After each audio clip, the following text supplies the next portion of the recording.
बिहार का special programme सियासी चर्चा। आज भारत बंद था। आरक्षण में कोटे मामले को लेकर भारत बंद का ऐलान किया गया था। SC/ST संगठनों द्वारा आज भारी प्रदर्शन भी किया गया। पटना में भी बवाल हुआ, लेकिन उसी बीच एनडीए के दो बड़े नेता आपस में ही लड़ बैठे।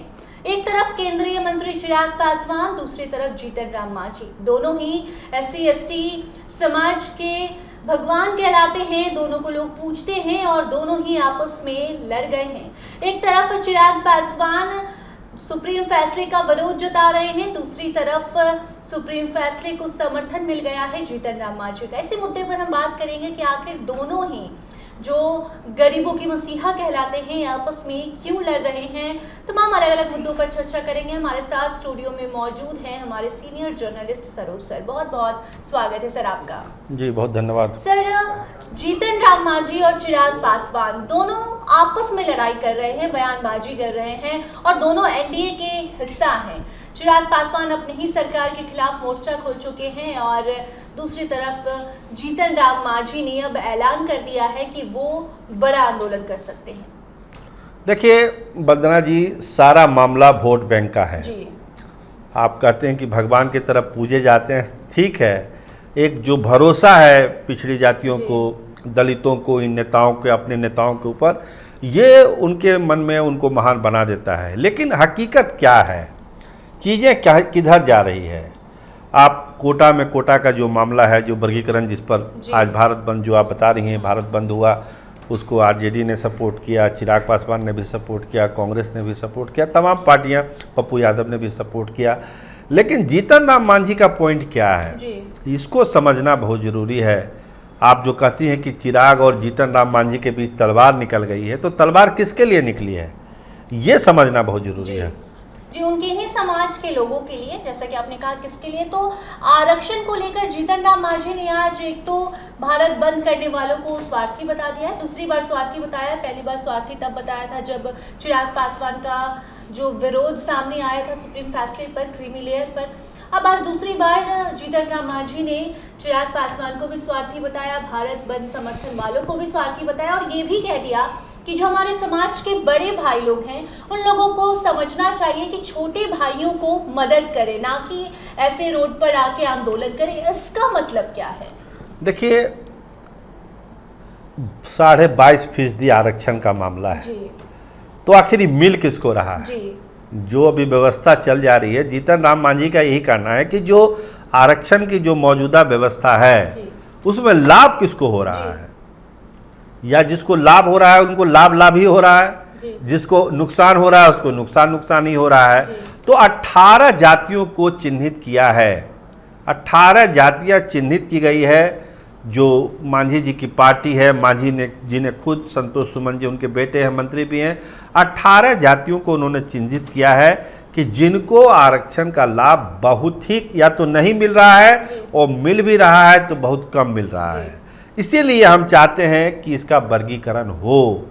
और 10% आबादी है, कोई छोटी मोटी आबादी नहीं है। 18 जातियां जिसका हम जिक्र कर रहे हैं, 10% आबादी है ये। और जीतन राम मांझी का यही कहना है कि उनको नहीं मिला है लाभ। उसमें भुइयां भी हैं, डोम भी हैं, मेहतर हैं, तूरी है, राजवार है, तो तमाम तरह की जातियां, मतलब 18 जातियों का वो लिस्ट है जिनको जीतन राम मांझी का कहना है कि इनको लाभ नहीं मिला है। जिनको लाभ मिला बहुत ज़्यादा लाभ हो चुका है, उनको क्रीमी लेयर में आना चाहिए। और जिनको नहीं मिला है उनको वर्गीकरण की जो व्यवस्था कोर्ट ने लागू की है उसके आधार पर इनको भी लाभ मिलना चाहिए। नहीं तो जो भावना है आरक्षण का कि जो दबे हैं, कुचले हैं, उनको समाज में आगे लाना है, उनको जो स्टैंडर्ड है लाइफ जीने का उस लेवल पर लाना है, वो नहीं हो पाएगा। तो यही पर अंतर है चिराग पासवान और जीतन राम मांझी की सोच में। यहीं पे जो तलवार खिंची हुई है, इसी पर खिंची हुई है। चिराग चाहते हैं कि जो वर्गीकरण है वो नहीं होना चाहिए, जो मौजूदा व्यवस्था बनी हुई आरक्षण की उसको कंटिन्यू किया जाए। सर, एक और सवाल उठ रहा है कि जब चिराग पासवान ने शुरू में सुप्रीम फैसले का विरोध किया और उसके बाद 100 सांसद जाकर ज्ञापन सौंप चुके हैं, प्रधानमंत्री ने कह दिया है कि क्रीमी लेयर प्रावधान जो है वो लागू नहीं किया जाएगा। हालांकि इस पर सुप्रीम कोर्ट ने अभी कोई टिप्पणी नहीं की है, लेकिन क्या एनडीए के जो चिराग पासवान और जीतन राम मांझी हैं, इनको अपने ही आला कमान पर भरोसा नहीं है? क्योंकि ये लोग भी कोई विरोध कर रहा है तो कोई कह रहा है कि क्रीमी लेयर प्रावधान लागू होना चाहिए। देखिए, सवाल आला कमान का और नरेंद्र मोदी सरकार का नहीं है, आपस में ही अंतर आ गया ना भाई। अब चिराग पासवान कह रहे हैं कि वर्गीकरण नहीं होना चाहिए, वो इसलिए कह रहे हैं कि जो उनकी बिरादरी है, जिसका वोट बैंक पासवानों का उनको मिलता है, वर्गीकरण होगा तो नुकसान पासवान वोट का होगा, तो वो अपने वोट बैंक में सिरमारी क्यों करेंगे? उनका वहाँ पॉइंट है। दूसरा, जीतन राम मांझी का पॉइंट है कि जो 10% आबादी है 18 जातियों की, उसको आप दीजिए, आरक्षण का लाभ दीजिए, ताकि वो जीतन राम मांझी का वोट बैंक बन सके।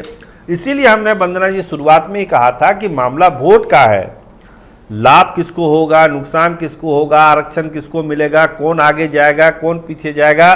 चुनावी साल है बिहार का, तो तमाम नजरें हैं वोट बैंक पर लगी हुई है। आला कमान और सुप्रीम कोर्ट ने तो अपना फैसला कह दिया कि क्या होना चाहिए, लेकिन जो ये पार्टियां जो स्टेक होल्डर हैं, उनकी अपनी अलग अलग राय है, और वो अलग अलग राय इसीलिए है कि सवाल वोट का है कि वोट किधर जाएगा, वोट किसको मिलेगा। लेकिन सवाल एक और उठने लगे हैं, जिस तरीके से चिराग पासवान और तेजस्वी के बोल एक हुए हैं, आरक्षण को लेकर जितने मामले सामने आ रहे हैं, क्या वो यूपीएससी लेटरल एंट्री की बात हो या फिर आरक्षण सुप्रीम फैसले का फैसला हो, लगातार चिराग पासवान अपने ही सरकार के विरोध में जा रहे हैं। और ऐसे में अब सवाल ये भी उठने लगे कि क्या चिराग पासवान आगे चलकर साल 2025 का विधानसभा चुनाव तेजस्वी यादव के साथ लड़ेंगे, महागठबंधन में शामिल हो जाएंगे? देखिए, अभी तो ये कहना बहुत जल्दीबाजी है कि कौन किसके साथ चुनाव लड़ेगा, कौन रहेगा, कौन नहीं रहेगा। अभी ये बहुत आगे की कहानी है, लेकिन आप एक संदर्भ जोड़ रही हैं कि अगर विचारधारा नहीं मिल रही है, लोग सवाल उठा रहे हैं। हाँ, लोग उठाएंगे ही कि विचारधारा नहीं मिल रही है, मुद्दे नहीं मिल रहे हैं, दिल नहीं मिल रहा है, तो एक साथ कैसे चलेंगे? और जीतन राम मांझी अपने ही परिवार के लोगों को स्वार्थी बता रहे हैं चिराग पासवान को। तो यही है ना भाई कि जब एक डिफरेंसेस दिख रहा है, जिस पर हम लोग चर्चा भी कर रहे हैं कि तलवार खिंची हुई है दोनों नेताओं के बीच में, तो कैसे एक ही परिवार के वो लोग सदस्य रहेंगे? क्या कोई दूसरा रास्ता अपना लेंगे? अब जैसे 18 जातियों को लेकर एक बड़ी रैली करने का भी गांधी मैदान में ऐलान किया है जीतन राम मांझी ने, तो स्वाभाविक है कि चिराग पासवान उसका विरोध करेंगे ही करेंगे।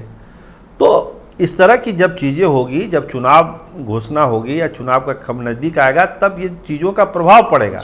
लेकिन आज के तारीख में जो राजनीतिक सच्चाई यही है कि जीतन राम मांझी बाएं चल रहे हैं तो चिराग पासवान दाहिने चल रहे हैं, और ये एनडीए के लिए बहुत ही मुश्किल घड़ी है, क्योंकि एनडीए सरकार, नरेंद्र मोदी सरकार का समर्थन इतना सुई के धागे के बराबर है कि उसमें थोड़ी बहुत भी छेड़छाड़ होगी तो बहुत दिक्कत हो जाएगी। इसीलिए एनडीए के सारे घटक दलों को एक साथ रहना जरूरी है, लेकिन आरक्षण इतना संवेदनशील मामला है जिसमें कोई भी कुछ बर्दाश्त करने की स्थिति में नहीं है, न चिराग पासवान और न जीतन राम मांझी जी। बहुत बहुत धन्यवाद जी, बहुत शुक्रिया।